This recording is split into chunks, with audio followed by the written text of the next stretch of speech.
Anantapuram cricket గ్రౌండ్లో జరుగుతున్న Duleep trophy రెండవ రౌండ్లో ఇండియా ఏ జట్టు విజయభేరి మోగించింది. ఆదివారం ఆర్డీటీ స్పోర్ట్స్ సెంటర్లో ఇండియా డీతో జరిగిన మ్యాచ్లో 186 పరుగుల భారీ తేడాతో ఇండియా ఏ జట్టు గెలుపొందింది. తెలుగు తేజం రిక్కీ బుయి వీరోచిత ఇన్నింగ్స్తో సెంచరీ సాధించినా అతనికి తోడు ఎవరూ క్రీజులో నిలబడకపోవడంతో డి జట్టు 301 పరుగులకు ఆలౌట్ అయింది. ఏ జట్టులో ఆల్రౌండర్ శామ్స్ ములానీ 89 పరుగులతో పాటు తొలి ఇన్నింగ్స్లో 1 వికెట్, రెండో ఇన్నింగ్స్లో 3 వికెట్లు తీయడంతో ప్లేయర్ ఆఫ్ ది మ్యాచ్గా ఎన్నికయ్యాడు. ఇండియా సి, బి జట్ల మధ్య జరిగిన మ్యాచ్ డ్రాగా ముగిసింది. 8 వికెట్లతో పాటు 38 పరుగులు సాధించిన Anshul Kamboj player of the మ్యాచ్గా ఎన్నికయ్యాడు. ప్లేయర్ ఆఫ్ ది మ్యాచ్గా ఎన్నికైన వారికి అనంతపురం జిల్లా క్రికెట్ అసోసియేషన్ జిల్లా అధ్యక్షుడు ప్రకాష్ రెడ్డి, చిత్తూరు జిల్లా క్రికెట్ అసోసియేషన్ జిల్లా అధ్యక్షుడు విజయ్ కుమార్ అవార్డులను అందజేశారు. 488 పరుగుల విజయ లక్ష్యంతో బరిలో దిగిన ఇండియా డి జట్టు ఓవర్నైట్ స్కోర్ 62-1తో ప్రారంభించింది. యష్ దుబే, రిక్కీ బుయిలు నెమ్మదిగా పరుగులు రాబట్టే ప్రయత్నం చేశారు.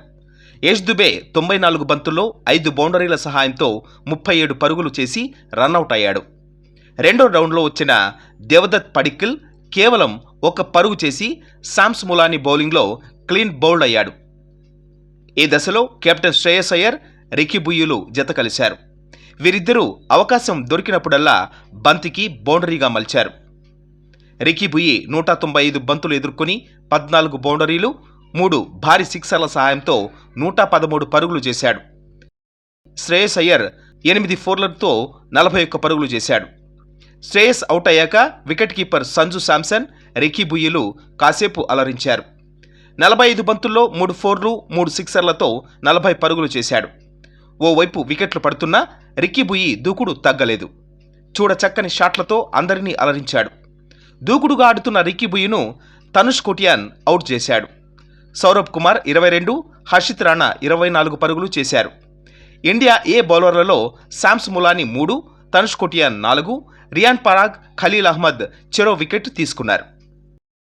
ఇండియా సి, బి జట్ల మధ్య జరిగిన మ్యాచ్ డ్రాగా ముగిసింది.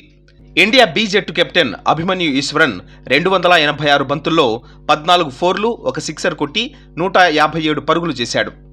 India C bowler Anshul Kamboj 27.5 ఓవర్లలో 69 పరుగులు ఇచ్చి 8 వికెట్లు పడగొట్టాడు.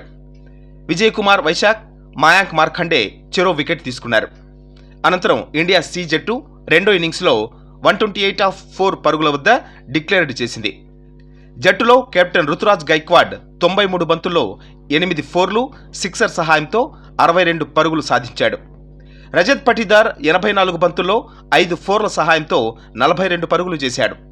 ఇండియా బి బౌలర్లలో రాహుల్ చహార్ 2, ముఖేష్ కుమార్, ముషీర్ ఖాన్ చెరో వికెట్ తీసుకున్నారు.